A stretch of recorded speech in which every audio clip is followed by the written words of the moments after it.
Actually, ginawa naman natin yung pagkakaisa nung nakaraang presidential election eh. Di ba, Uniteam, BBM?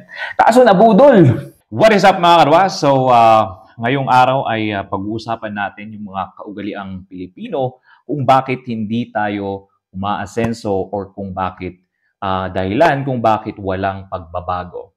I actually made a list. So, may listahan ako. So, per video na lang, isang kaugalian na per video. Kasi masyadong mahaba kung i-discuss ko sa buong video yung listahan na ginawa ko. Okay? Pero, before tayo dumako dyan, ay niisip ko lang kasi, paano kaya yung kapag dinaya yung eleksyon? Ano? Paano ba tayo mananalo? Paano kapag dinaya yung eleksyon? Kailangan talaga malaki or milyones yung lamang. Kailangan overwhelming. Dapat talaga magkaisa tayong lahat.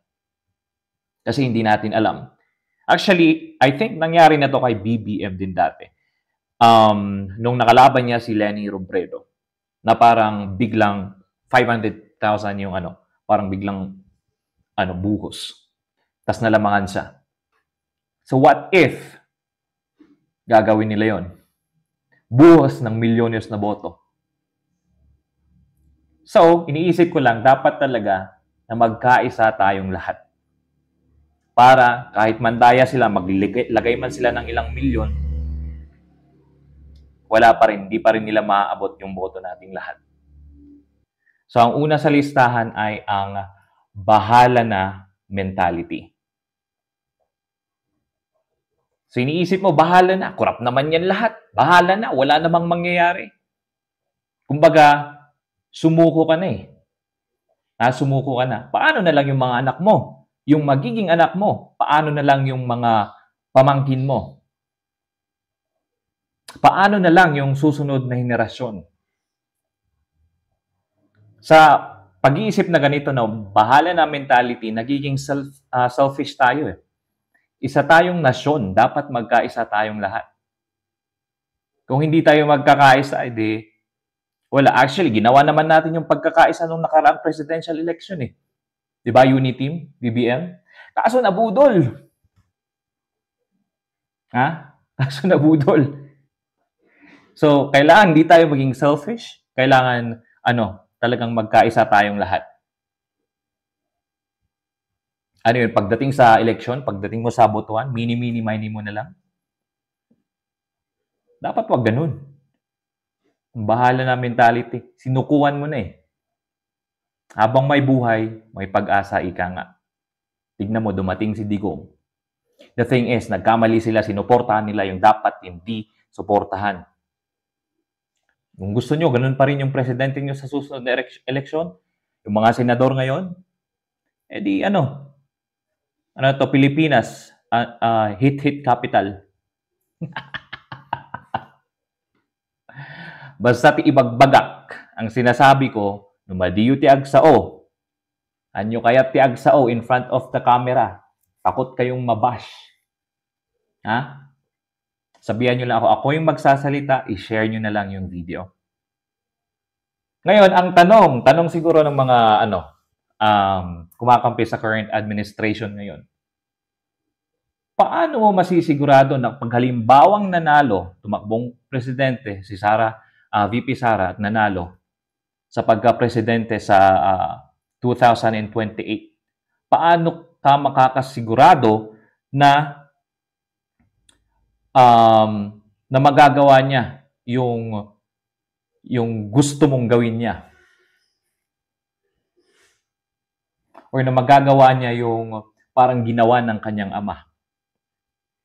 Ito lang masasabi ko, una kong nakilala si VP Sara nung time na may sinuntok siyang sheriff dahil sa pagdidemolish ata yun ng bahay or something. Something's, I think, squatter area yun.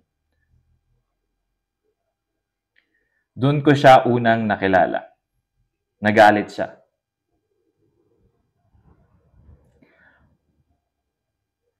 Doon pa lang para sa akin, napakalaking puntos na. Ibig sabihin, meron siyang malasakit. sa mga tao na naaargabyado, sa mga tao na mawawalan ng bahay, sa mga tao na inaabuso, sa mga tao na walang laban sa batas. Pangalawa, sinamahan niya yung chief of staff niya nung kinontempt siya ng Congress. It only shows na she cares. So siguro sasabihin nila, sasabihin nyo, mga pro-admin ngayon, na hindi lang naman yun yung dapat na pagtuunan ng pansin. Siyempre hindi. Pero dapat kapakanan ng tao ang isipin mo na currently ngayon, hindi naman iniisip ng current admin yung kapakanan ng mga Pilipino. Dami talagang supporter ang mga Duterte. So, iboto natin yung mga line-up nila. Bahala na kayo kung ma-exclude man kayo or diretso, basta sa akin, wag na sa kampo, sa mga manok ng current admin.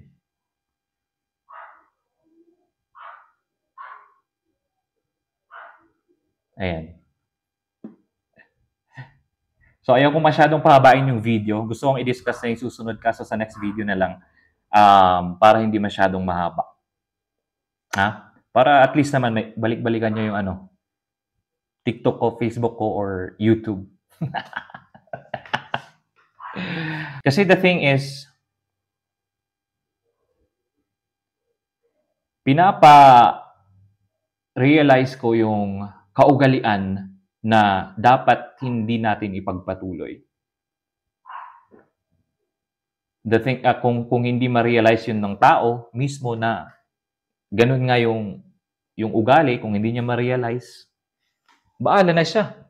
At least we tried. Ika nga, hindi tayo sumuko. I tried by speaking dito sa video na to. You tried by sharing it. Or maybe, kung gusto mo siyang kausapin ng personal, kausapin mo.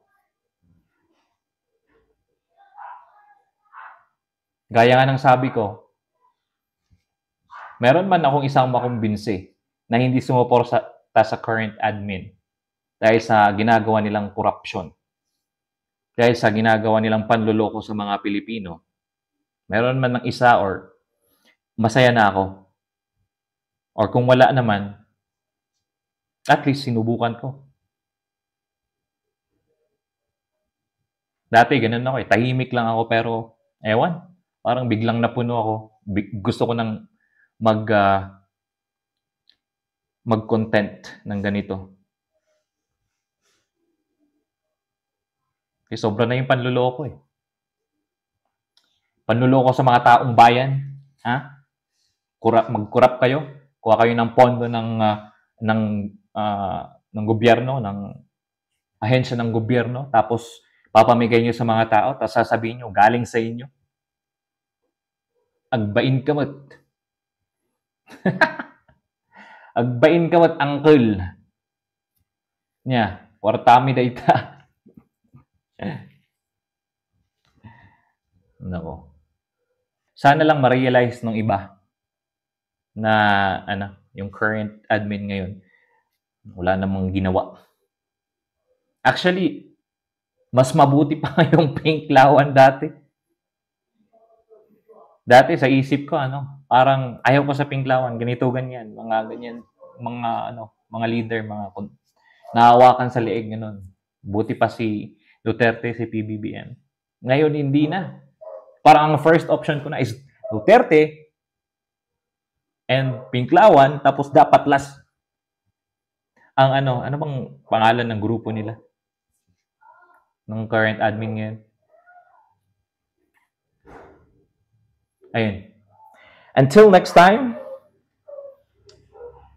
next na ugaling Pilipino, kaya hindi tayo nagbabago. Abangan nyo sa next video. Peace out.